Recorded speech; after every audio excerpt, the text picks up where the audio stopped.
Imagine this. You're at the airport ready for your trip. You've paid for TSA PreCheck, the fast lane through security. You get to the checkpoint and it's closed. No warning, just a sign saying suspended. This is breaking news, and it almost happened to millions of travelers today. This is Kenya News Update today. Coming up, you'll discover how a political fight in Washington nearly brought U.S. airports to a standstill, the shocking cost of government shutdowns, and why one group says travelers are being used as a political football. Meet the 20 million active TSA PreCheck members. These are frequent flyers, business travelers, families who paid for convenience. For them, Sunday morning started with a bombshell announcement from the Department of Homeland Security. The DHS said the faster TSA PreCheck and global entry services would be paused, effective at 6 a.m. Eastern Time. The reason? A partial government shutdown that began on February 14th after lawmakers failed to reach a funding deal. But here's the twist. Just hours after that announcement, the Transportation Security Administration itself said something completely different. TSA officials issued a statement saying, "At this time, TSA PreCheck remains operational with no change for the traveling public." This is a stunning contradiction at the highest levels of U.S. security. The DHS says pause. The TSA says operational. So what is the truth for travelers? And then something shocking happened. The DHS clarified its position, but with a major caveat. While PreCheck lanes might stay open, special privileges were being cut.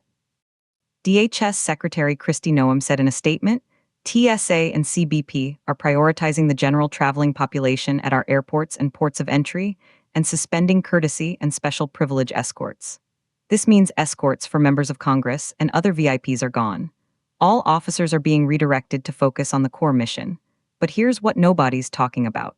This chaos comes at the worst possible time. The U.S. Northeast is bracing for a massive winter storm, a blizzard expected to disrupt airline flights for days. Airlines have already canceled more than 6,000 flights through Monday. They've waived change fees from Virginia to Maine. And into this travel nightmare steps the threat of suspended trusted traveler programs. The travel industry is furious. Chris Sununu, CEO of Airlines for America, which represents giants like American, Delta, and United, sharply criticized the move. He said, A4A is deeply concerned that TSA PreCheck and global entry programs are being suspended and that the traveling public will be, once again, used as a political football amid another government shutdown. He added the announcement had extremely short notice, giving travelers little time to plan during a period of record air travel. Here's the part that will blow your mind. This isn't the first time. The group says the government shutdown last fall, the longest ever, cost the travel industry and other sectors a staggering $6.1 billion. Those disruptions affected about 6 million travelers. Now, history seems to be repeating, and the numbers are staggering. TSA PreCheck has more than 20 million active members. They accounted for 34% of all passengers screened at airport checkpoints in August of 2025. The program is available at more than 200 U.S. airports. This isn't a small perk. It's a massive part of the air travel system. So what does this mean for you? The immediate impact is confusion and uncertainty. While TSA says PreCheck is open for now, they warn that as staffing constraints arise, they will evaluate on a case-by-case basis and adjust operations accordingly.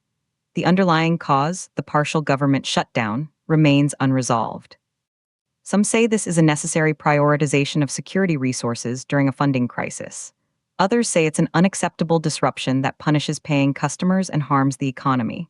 The big, unanswered question is this: if a funding fight can threaten the travel plans of millions overnight, how secure is the system we all rely on? We started with a near shutdown of the fast lanes. The twist was the agencies couldn't agree. The revelation is the $6.1 billion cost of previous chaos. Do you think trusted traveler programs should be immune from political shutdowns? Should travelers get refunds if services they paid for are suspended? Drop your take in the comments.